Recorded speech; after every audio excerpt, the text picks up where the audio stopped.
The Bob's corn started out back in 1982. It was Bobby's corn. I was 9.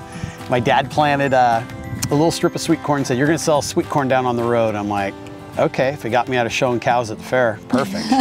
I wasn't into it. And so I started selling when I was 9 years old, side of the road, like a little kid would sell lemonade. I sold sweet corn.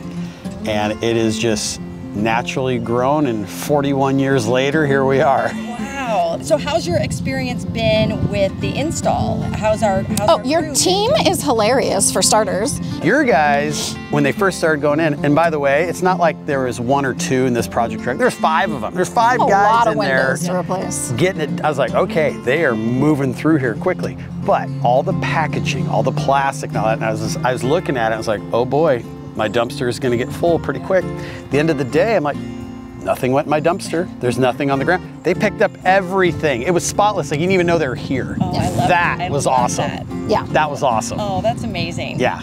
Oh, that's so wonderful. I'm so glad that we've had an opportunity to meet with you and talk to you about your business, and we feel very fortunate that you chose us. Thank you for doing such a wonderful job, and thank you for being such great customers. Yeah.